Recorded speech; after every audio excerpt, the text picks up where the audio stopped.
लाडो और गोलू भारी बारिश में उड़ते जा रहे थे। तभी लाडो के पेट में दर्द शुरू हो जाता है। अजी, सुनते हो? मेरे पेट बहुत दुख रहा है। लग रहा है मैं आज ही अंडे दे दूंगी। तुम परेशान ना हो लाडो, मुझे सामने ही एक जंगल दिखाई दे रहा है। वहाँ जाकर आज रात के लिए मदद मांग लेते हैं। ये कहकर दोनों वहाँ से चल दिए। ये देर में वो जंगल में पहुँच जाते हैं और वहाँ एक डाली पर बैठकर आपस में बातें करने लग जाते हैं। अजी, हम कहीं रात में ठहरने का भी सोचेंगे या पूरी रात इसी डाली पर बैठकर निकालेंगे? मेरे पेट में बहुत तेज दर्द हो रहा है, मैं अब और बर्दाश्त नहीं कर पाऊंगी। अरे नहीं लाडो, मैं आज रात के लिए किसी से मदद मांग लेता हूँ, फिर मैं अपना घोंसला बना लूँगा और जब तक अंडे से बच्चे बाहर नहीं आ जाते तब तक हम इसी जंगल में रुकेंगे। हमें बस आज की रात किसी भी तरह ये निकालनी होगी। इस रात के बाद सब कुछ ठीक हो जाएगा। ये कहकर लाडो और गोलू वहाँ से निकल जाते हैं और थोड़ी दूर चलने पर उन्हें एक घोंसला नज़र आता है और वो उस घोंसले के पास आकर दरवाज़ा खटखटाते हैं। अरे, यहाँ पर कोई है? प्लीज़ हमारी मदद कीजिए। अरे क्या हुआ? तुम दोनों कौन हो और मेरे घोंसले के बाहर क्या कर रहे हो?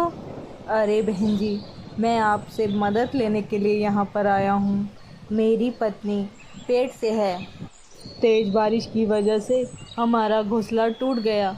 आप बस हमें आज रात के लिए अपने घर में जगह दे दीजिए। अरे कोई बात नहीं, क्यों नहीं, आप हमारे घोंसले में आ सकते हो। जब मुसीबत के समय एक पक्षी ही दूसरे पक्षी की मदद करता है। आप परेशान ना हो, आज रात आप मेरे घोंसले में बिता सकते हैं। वो दोनों अंदर जाने ही वाले थे, तभी उसकी पत्नी बाहर आ जाती है। अरे क्या हुआ? कौन है ये लोग? अरे भाग्यवान, ये लाडो और गोलू है।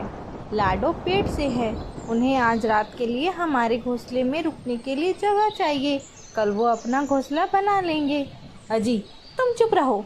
ऐसे ही अगर हम घर किसी को मदद करते रहे और अपने घोंसले में रखते रहे तो हम कहाँ जाएंगे? और ये पेट से भी है, अगर इसने यहाँ पर अंडे दे दिए तो फिर ये यहीं पर रुक जाएगी। कोई ज़रूरत नहीं है हमारे घर में इसको रखने की। मैं अपने घर में इसे बिल्कुल भी नहीं रखूँगी। तुम लोग यहाँ से चले जाओ। ये कहकर दोनों अपने अपने घोंसले में चले जाते हैं।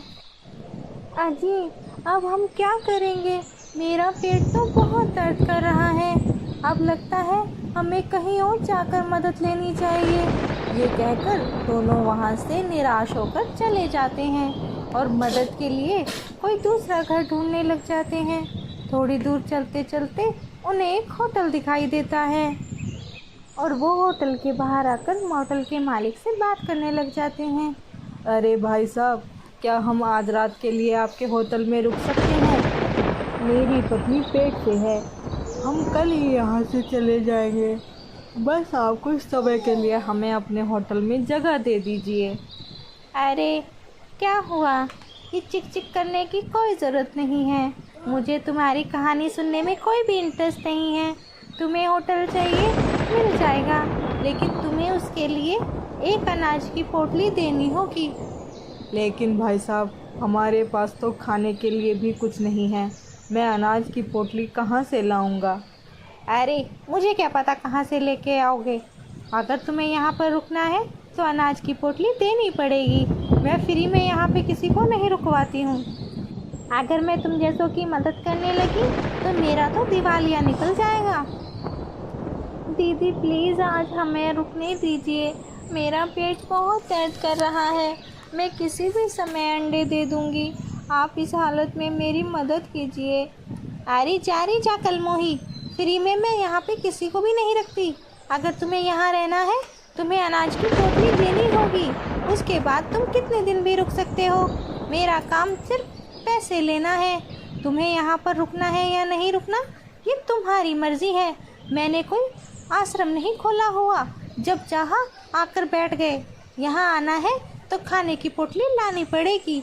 ये कहकर वो वहाँ से चली जाती है। लाडो और गोलू निराश होकर वहाँ से भी निकल आते हैं और बेचारे बहुत उदास होते हैं। मदद के लिए वो इधर उधर जगह ढूंढ रहे थे। हार थक कर वो एक पेड़ पर बैठ जाते हैं और आपस में बातें करने लग जाते हैं। अरे इस जंगल के पक्षी तो कितने अजीब हैं। यहाँ तो कोई किसी की मदद ही नहीं करता। पता नहीं हम लोग आज की रात कैसे निकाल पाएंगे। उधर मौसम भी बहुत ख़राब हो रहा था।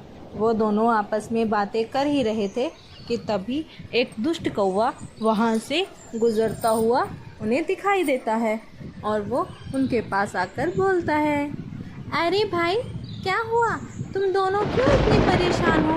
क्या कोई परेशानी है? मुझे बताओ, मैं तुम्हारी परेशानी को हल कर सकता हूँ। अरे भाई मैं तुम्हें क्या बताऊँ, मैं बहुत मुसीबत में हूँ। ये मेरी पत्नी है लाडो और ये माँ बनने वाली है, लेकिन मेरे पास आज रात के लिए कोई भी जगह नहीं है। ये सुनकर दुष्ट कौवे के मन में लालच आ जाता है। अरे वाह, ये तो बहुत बढ़िया शिकार है, क्यों ना मैं इनके बारे में चील को बता दूं। अरे क्या हुआ भाई साहब, तुम क्या सोच रहे हो? हम लोग बहुत परेशान हैं। अरे भाई आपको परेशान होने की कोई भी ज़रूरत नहीं है। अब मैं तुम्हें एक सुरक्षित जगह पर दिखाता हूँ। ये इस जंगल का एक पुराना घोंसला है, जिस घोंसले में कोई भी नहीं रहता। तब तक तुम्हारी पत्नी अंडे नहीं दे देती, तब तक तुम उस घोंसले में रुक सकते हो। आओ मेरे पीछे पीछे आओ। ये कहकर वो उनके पीछे पीछे चल देते हैं और थोड़ी ही देर में कालू उनको उस घोंसले की ओर लेके जाने लग जाता है। ये लो गोलू भाई, ये एक पुराना घोंसला है। जब तक तुम्हारे अंडे घोंसले से बाहर नहीं आ जाते, तब तक तुम यहीं पर आराम से रुक सकते हो। यहाँ पर कोई बाहर से नहीं आता है, लेकिन यहाँ पर शिकारी चील बहुत घूमते हैं, इसलिए अपना ध्यान रखना। और दरवाजे को मैं बाहर से बंद कर देता हूँ ताकि किसी की भी नज़र तुम दोनों पर ना पड़े। तुम दोनों यहाँ पर पूरी तरह सुरक्षित हो। अब तुम यहाँ पर आराम करो। किसी भी चीज़ की ज़रूरत हो तो तुम मुझे बता सकते हो। हमारे जंगल में सारे पक्षी बेकार नहीं हैं, यहाँ पर कुछ पक्षी अच्छे भी हैं। थैंक यू भाई साहब, आपने हमारी बहुत मदद की। अगर आप नहीं होते तो पता नहीं इतनी बारिश में हम कहाँ जाते। अरे कोई बात नहीं बहन, ये तो हमारा फ़र्ज़ था। अब अगर हम आप लोगों की मदद नहीं करेंगे तो ये हमारे जंगल की बदनामी होगी। अरे भाई साहब धन्यवाद, आपने हमारी बहुत मदद की। चलिए अब आप दोनों आराम कर लीजिए, मुझे किसी काम से बाहर जाना है। मैं कल फिर आऊँगा। अगर आपको किसी भी चीज़ की ज़रूरत होगी तो आप मुझे बता देना। ये कहकर कालू कौवा उन सबको अपनी बातों में फंसा लेता है और मन ही मन बहुत खुश होता है। ठीक है भाई साहब, आपने इस मुसीबत के समय में हमारी इतनी मदद की, ये एहसान हम आपका कभी नहीं चुका पाएंगे। ये कहकर वो दोनों को अंदर कर देता है और बाहर से उस पर बहुत बड़ा ताला लगा देता है और वहाँ से निकल जाता है। वो खुशी के मारे जल्दी जल्दी चील के पास जा रहा था। रास्ते में मीनू मौसी का घर पड़ता था। मीनू मौसी अपने घोंसले में आराम कर रही थी। अरे बाप रे, ये कौवा यहाँ पर क्या कर रहा था? ये तो अपने पुराने घर से आ रहा है। लगता है इसने पहली बार की तरह इस बार भी किसी को अपना शिकारी बना लिया है और ये चील के पास जा रहा है। मुझे ये जाकर देखना होगा, कहीं किसी बेचारे पक्षी को इसने अपना बंदी तो नहीं बना लिया। मुझे जल्दी जाकर उनको आज़ाद करना होगा। ये कहकर मीनू मौसी वहाँ से निकल जाती है और वो उसके पुराने घोंसले पर पहुँच जाती है। मीनू मौसी वहाँ जाकर देखती है तो उस कौवे के घर पे बहुत बड़ा ताला लगा हुआ था। मीनू मौसी सारी बात समझ जाती है और वो घोंसले के अंदर झांक कर देखती है तो उसे वहाँ पर दो पक्षी आराम से सोते हुए नज़र आते हैं। हाय राम, इसने तो इन दोनों को अपने जाल में फंसा लिया है। मुझे जल्द से जल्द इन दोनों की मदद करनी होगी, नहीं तो वो चील आकर इन दोनों को खा जाएगा और ये बेचारे मर जाएंगे।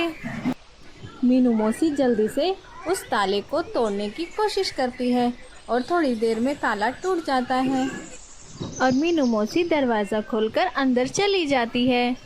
दरवाजे की आवाज़ से उन दोनों की आंखें खुल जाती हैं।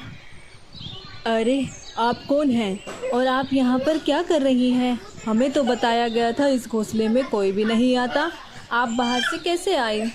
मेरा नाम मीनू है और मैं यहाँ तुम दोनों की मदद करने के लिए आई हूँ। तुम लोग यहाँ पर क्या कर रहे हो? मीनू मौसी उन दोनों को सारी बातें बता देती है और वो उन दोनों को इससे बचने का एक आइडिया देती हैं। थोड़ी ही देर में कालू कौवा और वो चील वहाँ पर पहुँच जाते हैं। देखा चील भाई, मैंने आपके लिए बहुत ही स्वादिष्ट चिड़ियों का प्रबंध किया है। हाँ, वो तो अंदर ही जाके पता चलेगा कि कितना स्वादिष्ट है और कितना अच्छा है। अरे ये कमरे में इतना अंधेरा क्यों है? मुझे तो अंदर कुछ दिखाई ही नहीं दे रहा। अरे अंधेरा कहाँ है? तभी मीनू मौसी और लाडू और गोलू उन दोनों की अच्छे से पिटाई करते हैं और उनको मार मार कर उनकी नानी याद दिला देते हैं। हमें माफ़ कर दीजिए, हम आगे से ऐसा कभी नहीं करेंगे। इस तरह वो दोनों वहाँ से चले जाते हैं और मीनू मौसी के होशियारी की वजह से वो उन दोनों की जान बचा पाती है। धन्यवाद मौसी, आपकी वजह से आज हम दोनों जिंदा हैं, वरना वो हम दोनों को मार डालता। अरे ये तो हमारा फर्ज था। तुम दोनों हमारे जंगल में मेहमान बनकर आए हो और कुछ दुष्ट कौवों की वजह से हमारा जंगल बदनाम हो जाता। अब तुम दोनों को यहाँ पर कोई भी खतरा नहीं है। जब तक तुम्हारे अंडे नहीं बाहर आ जाते तब तक तुम इस घोंसले में आराम से रह सकती हो। वो दोनों तुम्हारे आसपास नज़र भी नहीं आएंगे।